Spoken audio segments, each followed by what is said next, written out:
RTS మూడు రాష్ట్రాల మధ్య వివాదానికి కేంద్ర బిందువుగా మారిందా?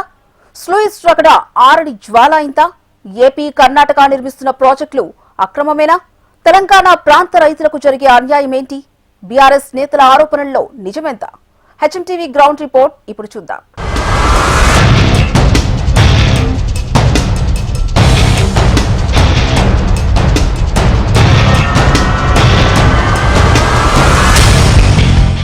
తెలంగాణ రైతులకు నీరందడం అందరి ద్రాక్షలాగే మారింది. కర్ణాటక, ఆంధ్రప్రదేశ్ రాష్ట్ర ప్రభుత్వాలు కడుతున్న అక్రమ నిర్మాణాలు తెలంగాణ రైతులకు శాపంగా మారాయి. ప్రతి ఏడాది నీటి కోసం ఎదురు చూడడం తెలంగాణ రైతుల వంతవుతుంది. అయితే ప్రతి ఏడాది ప్రభుత్వాలు ఆర్డీఎస్ను పట్టించుకోకపోవడంతో ఈ ప్రాంత రైతులు సాగునీరు వాడుకోలేని పరిస్థితి ఉంది. అసలు తెలంగాణ రాష్ట్రంలో రైతులకు ఆర్డీఎస్ నీరు ఎందుకు అందడం లేదు? ఆర్డీఎస్ ఎగువన ఎన్ని అక్రమ ప్రాజెక్టులు నిర్మించారు? హెచ్ఎంటీవీ అందిస్తున్న స్పెషల్ రిపోర్ట్ ఇప్పుడు చూద్దాం.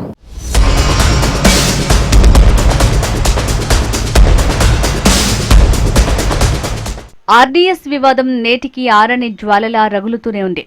మూడు రాష్ట్రాల మధ్య వివాదాలకు కేంద్ర బిందువుగా మారింది.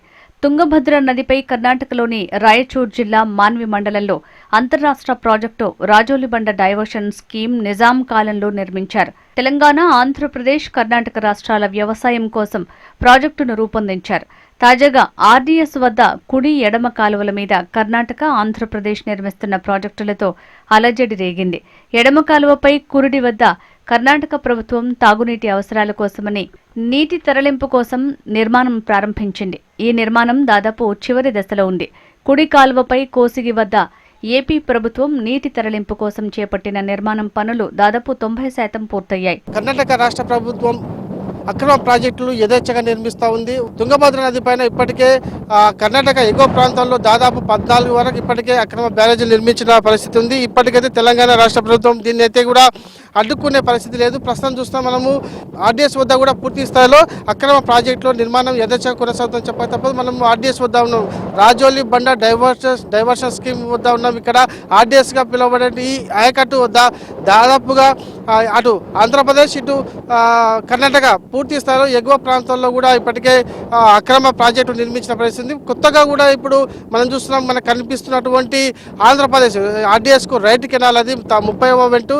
అక్కడ దాదాపు 8 ఫీట్ల లోతులో ఇప్పటికే కొత్తగా ఆ బ్యారేజ్ నిర్మించేందుకు సర్వసిద్ధం చేశారు. దాదాపు కట్టడం కూడా పూర్తి స్థాయిలో కొత్తగా నిర్మాణం కొనసాగుతుంది. అక్కడ బ్యారేజ్ సంబంధించి కూడా ఈ ఆర్డీఎస్ వద్ద కూడా 30వ వెంటు రైట్ కెనాల్ వద్ద కూడా నీటిని తరలించేందుకు దాదాపు 8 ఫీట్ల లోతులో కూడా నిర్మించేందుకు అక్కడ దాదాపు పనులు కొనసాగుతున్నాయి. ఇక చూసుకుంటే ఆర్డీఎస్ కాలువ మనం చూస్తున్నాము. ఆర్డీఎస్ కాలువ పూర్తిగా మట్టి పేరుకుపోయింది. వచ్చిన నీటి వచ్చినట్టుగా దిగువకు వెళ్ళిపోయే పరిస్థితి ఉంది. ఇందుకు సంబంధించి కూడా పూడికతీతం తీయాల్సిన అవసరం ఉన్నప్పటికీ కూడా పూర్తిగా నీరు నిలిచే పరిస్థితి లేదు. అయితే ఒకవేళ కనుక పూర్తి స్థాయిలో ఆంధ్రప్రదేశ్ రైట్ కెనాల్ నుంచి అయితే నీటి తరలించేందుకు అక్రమ ప్రాజెక్ట్ అక్కడ నిర్మిస్తే కనుక పూర్తి స్థాయిలో తెలంగాణ ప్రాంతానికి నీరు వచ్చే పరిస్థితి లేదు. ఇక్కడ చూస్తున్నాం మనం కెనాల్ ఏదైతే ఉందో ఆర్డీఎస్ ఆయకట్టు ఏదైతుందో ఆయకట్టు పూర్తిగా మట్టితో నిండిపోయిన పరిస్థితి ఉంది. వచ్చిన నీటి వచ్చినట్టుగానే వెళ్ళిపోయే పరిస్థితి కనిపిస్తుంది. మనకి కనిపిస్తున్నటువంటి ఎడ్డగర్స్ ఏవైతే ఉన్నాయో ఇక్కడ నుంచే మనకు తెలంగాణ ప్రాంతానికి నీరు వచ్చే విధంగా ఇక్కడ అప్పట్లో రూపకల్పన చేసి గేట్లు కూడా ఏర్పాటు చేయడం జరిగింది. కానీ మనం ప్రస్తుతానికి చూస్తున్నాము ఇక్కడ నుంచి నీరు వచ్చే పరిస్థితి కనిపించడం లేదు. ఎందుకంటే వచ్చే నీరు వచ్చేటట్టుగా అటు రైట్ కెనాల్కు అలాగే దిగువ ప్రాంతానికి వెళ్ళిపోతూ ఉంది. ఈ నేపథ్యంలో మనం ఈ నీరు రావాలంటే మట్టి పేరుకపోయిన మట్టిని పూర్తిగా తీయాల్సి ఉంది. అయితే మనకు ఈ ఆర్డీఎస్ కింద 15.9 టీఎంసీల నీటి కేటాయింపు ఉన్నప్పటికీ కూడా ఎప్పుడు కూడా నీరు పూర్తి స్థాయిలో తీసుకోలేని పరిస్థితి. దాదాపుగా కేవలం 5 నుంచి 6 టీఎంసీలు మాత్రమే ఈ అలంపూర్ నియోజకవర్గానికి 85,000 ఎకరాలకు నీరు అందించే అవకాశం ఉన్నప్పటికీ పూర్తి స్థాయిలో ఆ పరిస్థితి కనిపించలేదు. కానీ దీనికి ప్రధాన కారణం మనకు రావాల్సిన నీరు పూర్తి స్థాయిలో ఎప్పుడు కూడా రాలేదు.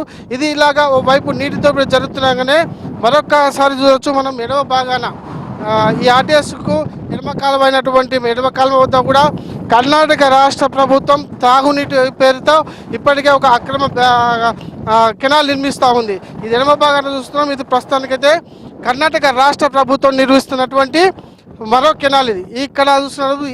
ఈ ఎడమ కెనాల్ ద్వారా తాగునీటి పేరుతో దాదాపు 4 షటర్లు అమర్చి అక్కడ కర్ణాటక రాష్ట్ర ప్రభుత్వం తమ ప్రాంతానికి నీటిని తరలించేందుకు సర్వం సిద్ధం చేసుకుంటుంది. అంటే ఈ ఎడమ భాగాన నిర్మిస్తున్నటువంటి ఈ కెనాలు దాదాపు కాలువకు, అంటే మనకు ఏదైతే రావాల్సిన కెనాల్ ఉందో దానికి 5 ఫీట్ల లోతుకు ఈ నీరు ఉంది. అంటే ఈ కెనాల్ నిర్మిస్తూ ఉంది. 5 ఫీట్ల లోతు కిందగా నిర్మిస్తున్న నేపథ్యంలో వచ్చిన నీరు వచ్చినట్టుగా మనం చూస్తున్నాము. ఎగువ భాగం నుంచి వచ్చినట్టుగానే కిందికి తరలిపోయే విధంగా ఉంది. కేవలం ఇది తాగునీటి కోసం అని చెప్తున్నప్పటికీ అందుకు భిన్నంగా మనం చూస్తున్నాం. ఇక్కడ వచ్చిన నీరు వచ్చినట్టుగానే దిగువకు తరలించే విధంగా కూడా పూర్తి స్థాయిలో ఎడమ కెనాల్ నుంచి 5 ఫీట్ల లోతులో ఇప్పటికే నిర్మాణం చేపట్టింది. ఇప్పటికైతే ఈ అక్రమ కట్టడాన్ని కనుక ఇప్పుడు కన్నా ఆపకపోతే తెలంగాణకు చుక్క నీరు వచ్చే అవకాశం భవిష్యత్తులో లేకుండా పోతుంది. ప్రధానంగా అలంపూర్ ప్రాంతానికి 85,000 ఎకరాలకు సాగునీరు అందాల్సి ఉండగా చుక్క నీరు కూడా రాని పరిస్థితి మనకు కనిపిస్తున్నాం. మొత్తంగా చూసినట్టు ఈ అక్రమ కట్టడం ఏదైతే ఉందో కెనాల్కు 5 ఫీట్ల లోతు నుంచి కూడా నిర్మాణం చేపడుతూ ఉన్నారు. దాదాపుగా నిర్మాణ పనులు కూడా 80% పూర్తయిన పరిస్థితి. అంటే ఇప్పటికైతే తెలంగాణ రాష్ట్ర ప్రభుత్వం ఈ అక్రమ కట్టడాలను ఎలా అడ్డుకోవాలనేది మాత్రం ఇప్పటికీ ప్రణాళికలు రచించలేదు. ఇప్పటికైతే కర్ణాటక రాష్ట్ర ప్రభుత్వంతో కానీ ఇక ఆంధ్రప్రదేశ్ ప్రభుత్వంతో కూడా ఇప్పటికే మాట్లాడిన పరిస్థితి ఉంది. మొత్తంగా చూసుకున్నట్లయితే ఎగువ ప్రాంతం నుంచి అయితే తుంగభద్ర నది పూర్తిగా ఈ రైతులకు నీరు అందలేకుండా ఎక్కడెక్కడ జలదోపిడీ అయితే కొనసాగుతుంది. ఓవైపు ఆంధ్రప్రదేశ్, మరోవైపు కర్ణాటక, ఈ 2 ప్రాంతాలు కూడా ఆర్డీఎస్ నుంచి నీటిని తెలంగాణ వైపు రాకుండా ఎక్కడెక్కడ కూడా తరలించేందుకైతే సర్వం సిద్ధం చేసుకుంటున్న పరిస్థితి. మళ్ళీ తెలంగాణ రాష్ట్ర ప్రభుత్వం ఇప్పటికైనా నీటిని దోపిడీని అరికట్టేందుకు ఎలాంటి చర్యలు తీసుకుంటుంది? ఎగువ కర్ణాటక ప్రాంతం అలాగే ఆంధ్రప్రదేశ్ ముఖ్యమంత్రితో మాట్లాడి పూర్తి స్థాయిలో కేటాయించినటువంటి 15 టీఎంసీల నీరు కూడా తమకు వచ్చే విధంగా ఎలాంటి చర్యలు చేపడుతుందో వేచి చూడాల్సిన పరిస్థితి. ఇప్పటికే బీఆర్ఎస్ నేతలు మాత్రం జలదోపిడీని ముఖ్యమంత్రి రేవంత్ రెడ్డి అడ్డుకోవడం లేదు, కాంగ్రెస్ ప్రభుత్వం పట్టించుకోలేదని చెప్పేసి కూడా ఇప్పటికే విమర్శిస్తున్న నేపథ్యంలో ఈ అక్రమ కట్టడాలను తెలంగాణ కాంగ్రెస్ ప్రభుత్వం ఎలా అడ్డుకుంటుంది అనేది ఒక ప్రశ్నార్థకంగా మారింది. మొత్తం రోజు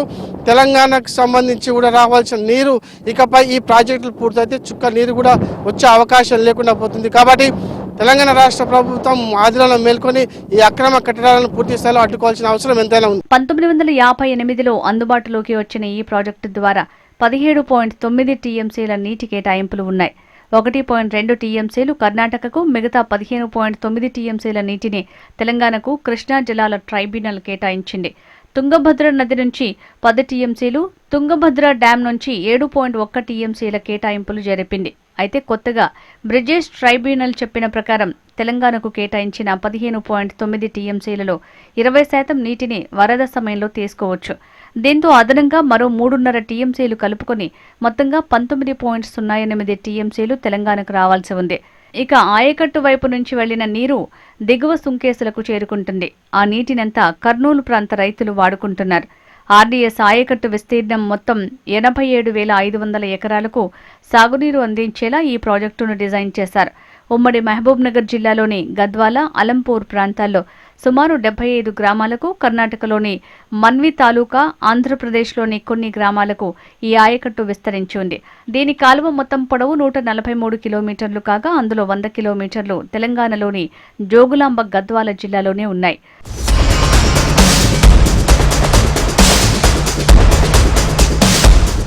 ప్రస్తుతం కాలువల్లో పూడిక పేరుకుపోవడం, తుంగభద్ర నది ప్రవాహంలో మార్పులు, నిర్మాణపరమైన సమస్యలు ఉన్నాయి. దీంతో తెలంగాణకు కేటాయించిన నీటిలో కేవలం 5 టీఎంసీల నుంచి 6 టీఎంసీల నీరు మాత్రమే అందుతోంది. తెలంగాణ ప్రాంతానికి నీరు చేరాల్సిన ప్రాంతంలో పెద్ద ఎత్తున మట్టి పేరుకుపోయింది. ఇక ఉన్న 4 గేట్లలో కేవలం 1 గేటు మాత్రమే పనిచేస్తుంది. లెఫ్ట్ కెనాల్ వైపు మట్టి ఎక్కువగా పేరుకుపోవడంతో వచ్చిన నీరు వచ్చినట్టుగా స్లూయిజ్ నుంచి దిగువకు వెళ్లిపోతున్నాయి. ఈ స్లూయిజ్ విషయంలో 2001లో రాయలసీమ, తెలంగాణ రైతుల మధ్య పెద్ద ఎత్తున గొడవలు జరిగాయి. నాటి నుంచి నేటి వరకు ఆర్డీఎస్ నుంచి తెలంగాణ ప్రాంత రైతులకు సాగునీరు అందని ద్రాక్షలాగే మారిందంటున్నారు. మా బాధలు ఏమంటే కర్ణాటకలో కురుడి అనే ప్రాంతంలో లిఫ్ట్ ఇరిగేషన్ ఆంధ్ర వాళ్ళు తయారు చేస్తున్నారట. అది కానీ తయారైతే మా తెలంగాణ అలంపూర్ తాలూకా రైతుల వల్ల మేము చాలా నష్టపోతాము.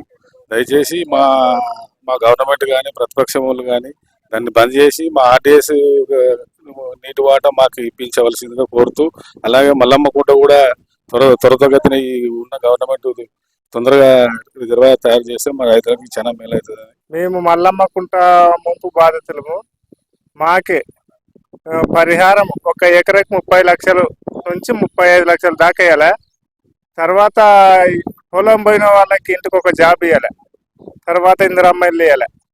అక్కడ చేపలు అవి ఉంటావు కదా, తర్వాత రిజర్వాయర్ అయిన తర్వాత ఆ రిజర్వాయర్లో కూడా మాకే హక్కులు ఉండాలి. ఏమైనా చేపలు తర్వాత పట్టుకునే కానీ అన్ని హక్కులు కల్పించాలని మా హక్కు ఏమేమి ఉంది. ఇప్పుడు ఏంది 2013 చట్టం ఉంది కదా, ఆ చట్టం ప్రకారము అసైన్డ్ భూమికి కానీ, సీలింగ్ భూమికి కానీ, పట్ట భూమికి కానీ అన్ని భూములకి అని ఆ 3 విధమైన భూములకి ఒకటే రేటే ఇచ్చేటట్ట ప్రభుత్వము కల్పించాలని నేను డిమాండ్ చేస్తున్నాను. ఆర్డీఎస్ హెడ్ రెగ్యులేటరీ వద్ద ఏళ్ల తరబడి ఏపీ తెలంగాణ రైతుల మధ్య వివాదం కొనసాగింది. 2001లో ఇరు ప్రాంతాల రైతులు దాడులకు దిగడంతో ఆర్డీఎస్ శాశ్వత పరిష్కారం కోసం దివంగత ముఖ్యమంత్రి వైఎస్ రాజశేఖర రెడ్డి శ్రీకారం చుట్టారు. 2006 ఆధునికీకరణ ఆనకట్ట వద్ద వివాదాలకు కారణంగా ఉన్న స్లూయిజ్ ని మూసివేయించారు. నిపుణుల కమిటీ నివేదిక ప్రకారం ఆర్టీఎస్ ఆధునీకరణకు 72 కోట్లు మంజూరు చేశారు. ఇందులో 58 కోట్లను కర్ణాటకకు అందజేశారు. అయితే 4 ప్యాకేజీల్లోనూ అరకొర పనులు చేసి అక్కడి ప్రభుత్వం చేతులు దులుపుకుంది. ఆ తర్వాత ఆధునికీకరణ అటకెక్కింది. ఈ వివాదం ఇలా ఉండగానే ఇప్పుడు ఎడమ కుడి కాలువల వద్ద కర్ణాటక, ఆంధ్రప్రదేశ్లో నిర్మిస్తున్న కట్టడాలు తెలంగాణ ప్రాంత రైతాంగానికి నష్టం చేకూర్చే విధంగా ఉన్నాయని బీఆర్ఎస్ నేతలు అంటున్నారు. రైతులకు నీరందడం కష్టసాధ్యంగా మారే పరిస్థితులు కనిపిస్తున్నాయి.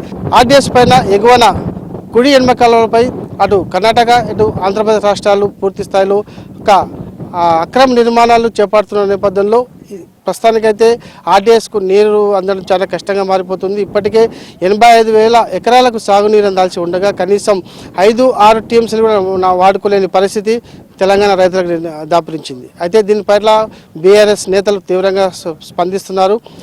అక్రమ నిర్మాణాలను తెలంగాణ ప్రభుత్వం పట్టించుకోలేదని చెప్పి వారు ఆరోపిస్తున్నారు. మనతో పాటు మక్తల్ మాజీ ఎమ్మెల్యే చిట్టా రామారెడ్డి సార్ ఉన్నారు. వారిని అడిగి తెలుసుకుందాం. సార్ చెప్పండి, ఇప్పటికైతే ఆర్డీఎస్ ఆయకట్టు పూర్తిగా నీరు అందలేని పరిస్థితి ఉంది. ఇలాగే కొనసాగితే భవిష్యత్తులో ఈ ప్రాంత రైతులు గడ్డి కాలాన్ని ఎదుర్కొనే పరిస్థితి ఉంది. దీని పట్ల మీరు ఎలా స్పందిస్తారు? పూర్తి స్థాయిలో ఈ అక్రమ కట్టడాలను ఎలా అడ్డుకోనేందుకు మీరు చర్యలు చేపట్టాల్సిన అవసరం ఏముంది? ఎంతవరకు? ముందుగా చెప్పాలంటే మన రేవంత్ రెడ్డి గారు అవతల పిల్లిగడ్డ చంద్రబాబు నాయుడు గారు ఒక్కటయ్యి మనకు వచ్చే నీటి వాటలు కూడా దోసుకుపోవడం కూడా జరుగుతూ ఉంది. దానికి నిలువెత్తు సాక్ష్యం మొన్న మన తుంగభద్ర దగ్గర గేట్లు మళ్ళీ రిపేర్ చేసినంత 3 ముఖ్యమంత్రులు కలిసి వాళ్ళు ముగ్గురు ఏం మాట్లాడుకున్నారో తెలియదు. ఇక అప్పటి నుంచి ఇక కొన్ని స్టార్ట్ చేసిర్రు వాళ్ళు. మా దగ్గర కూడా ఒకటి స్టార్ట్ చేసిండ్రు, కొడంగల్ ఒక లిఫ్ట్ అని ఒకటి. దానికి నీళ్లు కావాలంటే సిడబ్ల్యూసీ క్లియరెన్స్ కావాలి. ఇప్పుడు వీటన్నిటి కూడా సిడబ్ల్యూ క్లియరెన్సెస్ కావాలి. ఒట్టి గుడ్డిగా నీళ్ళు తీసుకపోతే కాదు కదా. అట్లా ఇప్పుడు ఇక్కడనే ఈ ఆర్డీఎస్లోనే మీరు చూస్తూ ఉన్నారు. ఇంతకుముందు ఒకటి డ్రింకింగ్ వాటర్ కానీ ఒకటి అవతల ఇంకో 7 కిలోమీటర్స్ డిస్టెన్స్ ఇంకోటి కూడా ఉంది. ఇప్పుడు ఇక్కడ మీకు కనపడుతుంది, ఆ పెద్ద కన్స్ట్రక్షన్ నడుస్తూ ఉంది కదా. అది ఇప్పుడు అంతా మొత్తం కోర్టులో పోయి కోర్టు ఆపేసింది. అది వాళ్ళు పోయారు కోర్టుకి. ఆపేసడంతో ఎందుకు ఆపిర్రు అంటే నీళ్ళు దోసుకుపోతూనే ఆపింది. ఇప్పుడు ఇవన్నీ కూడా ముఖ్యమంత్రులు కూర్చొని మాట్లాడుకొని నీకింత నాకింత అని పంచుకోవడానికి ఇది రొట్టె కాదు కదా. ఇది రైతులకు ఎంతవరకు నీళ్ళు అందిస్తారో మీరు అంతవరకు మీరు సజావుగా ఉంటారు. నీళ్ళు అందించకపోతే ఇక పోతారు. ఇక కామన్ అది. ఎందుకంటే ఇప్పుడు తెలంగాణ రాష్ట్రం వచ్చినప్పటి నుంచి రైతులకు ప్రాధాన్యం పెరిగిపోయింది. మొత్తం దేశమంతా కూడా పేరు వచ్చేసింది రైతులకు, తెలంగాణ రైతులు అంటే కూడా. కానీ ఇప్పుడున్న ఈ ముఖ్యమంత్రి గారు రైతుల మీద సోయి లేదు, ఓస లేదు, ఏది లేదు. ఎందుకంటే ఒక రైతు కూడా కాదు, ఈజ్ రియల్ ఎస్టేట్ బ్రోకర్ చెప్పాలంటే వాస్తవంగా.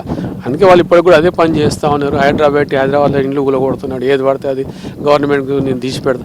నువ్వెవరు తీసి పెట్టేది? ఇంతకుముందు ఇచ్చిన పిచ్చోళ్ళ వాళ్ళకి తెలియలేదా? చదువు రాదా? ఐఏఎస్ ఆఫీసర్లు కాదా? ఇప్పుడు వచ్చిన ఈ రఘునందన్ అంటే పెద్ద ఐఏఎస్ ఆఫీసరా? ఇక చెప్పాలని మస్తుగా ఉందండి.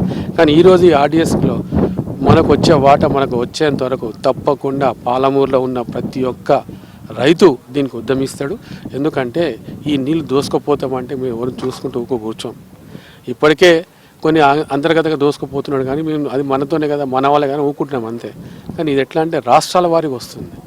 రాష్ట్రాల వారి వచ్చే వాటా మనకు తప్పకుండా రావాలి. అది రాకుండా నువ్వు పక్కకున్న ఆంధ్రప్రదేశ్కి తీసుకుపోయి చంద్రబాబు నాయుడుకి అప్పచెప్తా అంటే ఇది సమంజసం కాదు. ఇంతకుముందు ఆర్డీఎస్ కింద ఎన్నో కెనాల్ పడి తుర్రలు కొట్టినప్పుడు ఎంతమంది లొల్లిలు చేసిండ్రు. అక్కడున్న లోకల్ శాసనసభ్యులు ఎంతమంది చేసిండ్రు. మన కేసీఆర్ సార్ వచ్చాడు, ఒకటేసారి మొత్తం కూర్చొని ఇక్కడ నుంచే పాదయాత్ర మొదలు పెట్టడం జరిగింది ఆర్డీఎస్ మీద. ఇవన్నీ ఉన్నాయి. అంటే మళ్ళీ రేపటి నాడు ఇది మళ్ళీ బలోపేతం చేసి మళ్ళీ స్టార్ట్ చేపిస్తారా, మళ్ళీ ఇట్లాంటి ఉద్యమం చేయాలంటే రెడీ మేమంతా కూడా, తెలంగాణ రైతులమంతా కూడా ఎవరు మొదలు పెట్టాం దీన్ని. ఎందుకంటే మా వాట మాకు రావాల్సిందే. ఈ తుంగభద్ర నమ్ముకొని ఇప్పటికే తుమ్మిళ్ళ ఎత్తిపోతలకు పూర్తిగా ప్రారంభించడం జరిగింది. అసలు తుమ్మిళ్ళ ఎత్తిపోతలు అంటే పక్క పెట్టేస్తే ఇక్కడ రైతులకే నీరు అందని పరిస్థితి. తుమ్మిళ్ళకి నీళ్ళు ఎలా తరలిస్తారు, అసలు ఎలా ఉంటుంది? ఇట్లా చేస్తేనే నష్టం జరిగిపోతాయి. ఎందుకంటే తొమ్మిదిలో స్టార్ట్ చేసింది ఎవరు? కేసీఆర్ సార్. అంటే కేసీఆర్ సార్ చేసిన దానికి ఏ దానికైనా సరే మేము అడ్డు పెట్టాలనే ఉద్దేశం వాళ్ళకు ఉంది, కాంగ్రెస్ వాళ్ళకి. కానీ ఏ తరంలో కూడా కాదు. వీళ్ళు ఉండేది ఇంకెంత మా అంటే ఒక 2 సంవత్సరాలు ఉంటారు అంతే, అంతకుమించి ఏమి ఉండరు. ఆల్రెడీ 36 నెలలు అయిపోయింది, పుణ్యకాలం దాటిపోయింది. కానీ ఇప్పుడు వాళ్ళంతా ఎట్లుందంటే ఉన్నది దోసుకు తిన్నాంరా, మనం వస్తామో రామో ఇప్పుడే దోసుకు తినాలి నడురు అని చెప్పి వాళ్ళ కార్యకర్తలకు సూచిస్తున్నారు, ఎమ్మెల్యేలకు సూచిస్తున్నారు, మంత్రులు కూడా సూచిస్తున్నారు. మంత్రులు కూడా అదేవిధంగా వాళ్ళ కార్యకర్తలకు చెప్తున్నారు. ఈ ఆర్డీఎస్ నుంచి మనకు రావాల్సిన వాటా పూర్తి స్థాయిలో వాడుకునేందుకు మనం ఎలాంటి చర్యలు చేపట్టాలి, ప్రభుత్వం పైన ఎలాంటి ఒత్తిడి తీసుకురావాలి? ఇప్పుడు కర్ణాటక ప్రభుత్వం, ఇది ఆర్డీఎస్ అంటే కర్ణాటక ప్రభుత్వంకి వస్తుంది. మనకు ఒక లెఫ్ట్ కెనాల్స్ వస్తాయి మనకు 2. దాన్ని మన వాటా మనకు తప్పకుండా రావాల్సిందే. కానీ దీంట్లో వాడుకోవడానికి వేరే ఎక్స్ట్రా వీలైతే తీస్తున్నారో అవన్నీ బంద్ చేయాల్సిందే. ఎందుకంటే వాళ్ళు తీసుకుపోవడానికి రైట్స్ లేవు, మనకునే రైట్స్ అయితే ఇవ్వడానికి. ఇప్పుడు వాళ్ళు ఇక్కడ 2 TMC ఏదో డ్రింకింగ్ వాటర్ తీసుకెళ్తున్నారు. అంతకుముందు ఏదో వేరే ఇంకా విలేజ్ 7 కిలోమీటర్స్ అదే అంటున్నారు. ఆడ కూడా దాదాపు 4 or 5 TMC నీళ్ళు అంట. అది కూడా అంటే మనకు దాదాపు ఇప్పుడు 9 TMC నీళ్ళు తగ్గినట్టే కదా. రేపటి వర్షాకాలం రాకపోతే, వర్షాలు రాకపోతే, వర్షాలు పుష్కలంగా ఉంటే నో ప్రాబ్లం. ఇప్పుడు కరువు కాటం వచ్చేసింది మనకి ఈసారి, పంటలకు లేవు, నీళ్లు లేవు, ఏమి లేవు. రేపు సమ్మర్ ఎట్లా చేస్తారు వీళ్ళు తాగడానికి నీళ్ళ కోసం? అది దాని మీద వీళ్ళు రక్షణ చేసుకునేలా. కానీ అది ఇడిచిపెట్టేసి మేము మాది ఇంత, మీది ఇంత, మీరింత, అంటే ఇది భాగాలు పంచుకోనికి ఏమైనా ఆస్తా నీళ్ళని? అసలు CWC క్లియరెన్స్ ఉందా వీళ్ళకి అందరికీ? కర్ణాటక కానీ, ఆంధ్రప్రదేశ్ కానీ, తెలంగాణకు కానీ ఉండాలి కదా CWC క్లియరెన్స్. ఎక్కడ లేవు. వాళ్ళు ఇష్టారాజ్యం అంతే. ఇది ఈ 1-2 TMC ఎవరు చూస్తాడు? ఈ 1-2 TMC చూసుకుంటే మనకు దాదాపు 30 TMC దాకా పోతుంది. ఇప్పుడు అదేవిధంగా భీమా మీద కూడా అట్లే ఉంది. భీమా నది మీద కూడా మనకు ఉజ్జయిని నుంచి వస్తుంది భీమా.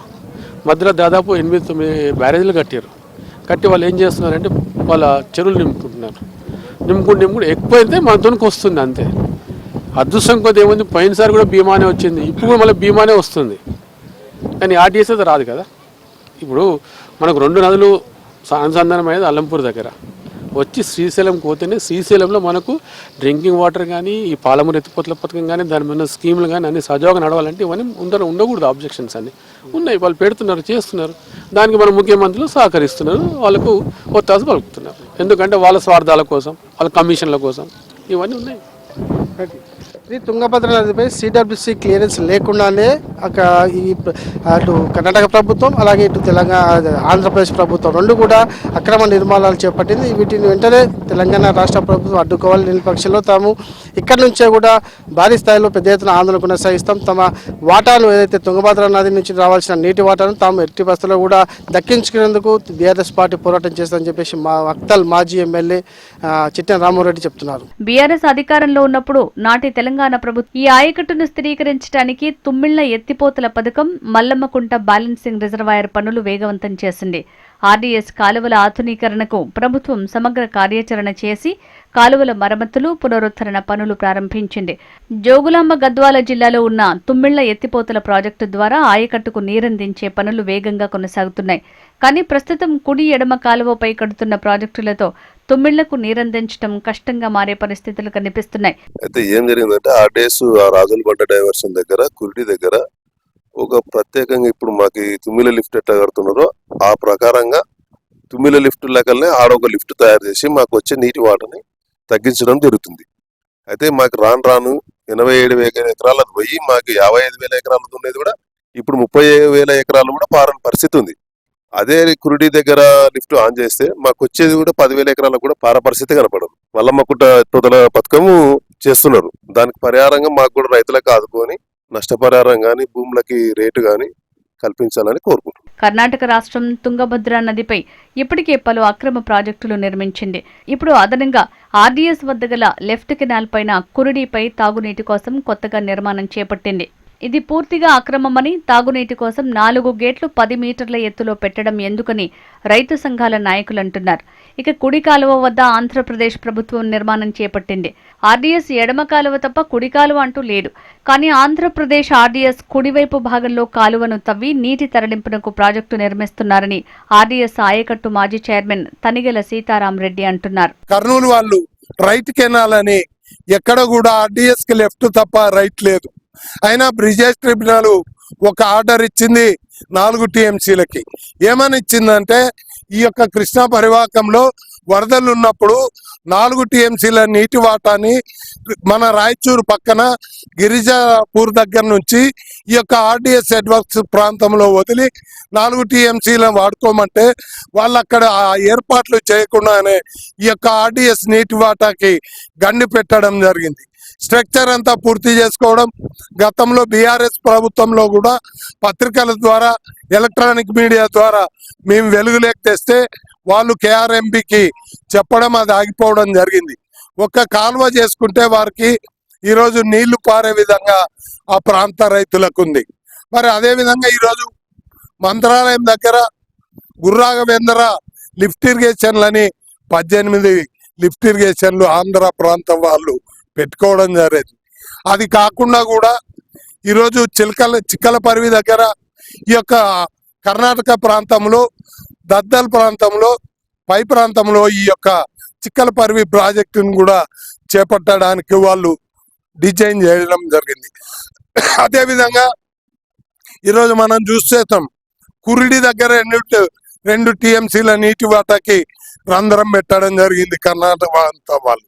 అదేవిధంగా మన మంత్రాలయం దగ్గర, మంత్రాలయం ఆపోజిట్ లో కూడా చెక్కవెల్లి అనే విలేజ్ దగ్గర కూడా మన యొక్క ప్రాంతంలో మళ్ళీ 2 టీఎంసీల నీటికి కూడా కర్ణాటక ప్రాంతం వెళ్లుబెడుతున్నారు. ప్రస్తుతం ఆర్డీఎస్ ఆయకట్టు వద్ద నీటి వివాదాలు తొలగాలంటే ఆర్డీఎస్ దిగువ భాగాన గుండ్రేవుల వద్ద మరో ఆయకట్టు కట్టి ఆ నీటిని 2 తెలుగు రాష్ట్రాలు వాడుకునేలా ఒప్పందం చేసుకోవాలన్న సూచన అలంపూర్ ప్రాంత రైతులు చేస్తున్నారు.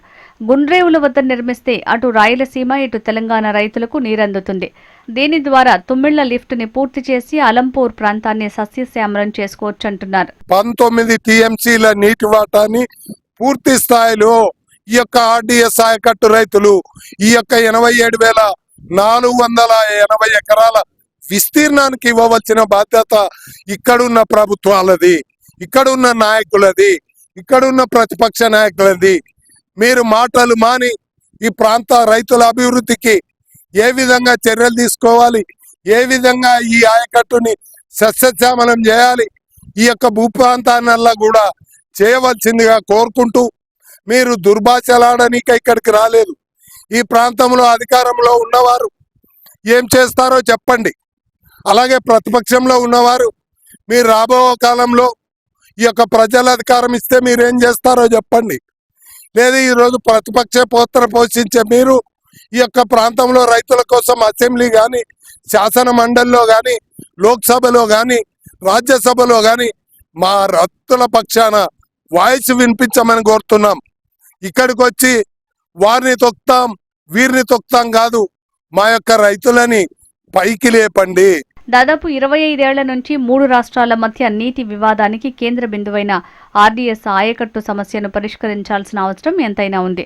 తుంగభద్ర ప్రాజెక్టు నూతన గేట్ల ప్రారంభోత్సవానికి హాజరైన ముగ్గురు సీఎంతో ఈ ఆర్డీఎస్ ఆయకట్టుపై చర్చించారా లేదా అనే దానిపై ఇంకా స్పష్టత లేదు. కేవలం ఇది ఒక తెలంగాణ రాష్ట్ర రైతుల సమస్యగానే చూడకుండా భవిష్యత్తులో 3 రాష్ట్రాల మధ్య ఎలాంటి వివాదాలకు తావు లేకుండా చూడాల్సి ఉంది. ఆర్డీఎస్ సమస్యకు ఓ పరిష్కారం లభిస్తే భవిష్యత్తులో రైతులకు ఎంతో ఉపయోగకరంగా ఉంటుంది. మరి చూడాలి, ఉమ్మడి పాలమూరు జిల్లాకు చెందిన వ్యక్తి అయిన సీఎం రేవంత్ రెడ్డి ఆర్డీఎస్ సమస్యను ఎలా పరిష్కరిస్తారు. ఆర్డీఎస్ ఆయకట్టు 3 రాష్ట్రాల మధ్య వివాదాలకు కారణమవుతుంది. తుంగభద్ర నదిపై ఎగువన కర్ణాటక ప్రభుత్వం అక్రమ కట్టడాలతో పాటు ఇటు ఆంధ్రప్రదేశ్ ప్రభుత్వం కూడా కుడి కాలువ వద్ద కొత్తగా అక్రమ నిర్మాణం చేపట్టడంతో వివాదానికి తెరలేపింది. అయితే ప్రతి ఏడాది తెలంగాణకు రావాల్సిన 15.9 టీఎంసీల నీరు వాడుకోలేకపోవడం, కేవలం 5-6 టీఎంసీలు మాత్రమే తెలంగాణకు దక్కుతుండడంతో ప్రతి ఏడాది ఈ ప్రాంత రైతులు తీవ్రంగా నష్టపోతున్నారు. అయితే తెలంగాణ రాష్ట్రానికి సంబంధించినటువంటి ముఖ్యమంత్రి రేవంత్ రెడ్డి మహబూబ్నగర్ జిల్లాకు చెందినవాడే కాబట్టి ఇప్పటికైనా ఆర్డీఎస్ పైన పూర్తి స్థాయిలో సమీక్ష జరిపి ఇలాంటి నష్టాలు వర్తించకుండా పూర్తి స్థాయిలో రైతాంగానికి మేలు చేకూర్చే విధంగా అటు ఆంధ్రప్రదేశ్ ఇటు కర్ణాటక రాష్ట్రాల ముఖ్యమంత్రులతో చర్చించి ఆర్డీఎస్ సమస్యను పరిష్కరించాలని ఈ ప్రాంత రైతులు కోరుతున్నారు. మరి చూడాలి ఆ దిశగా తెలంగాణ ముఖ్యమంత్రి రేవంత్ రెడ్డి అడుగులు వేస్తారా లేదా. ఆర్డీఎస్ కెనాల్ నుంచి శ్రీనివాసరావు నందాచారి, HM టీవీ, మహబూబ్నగర్.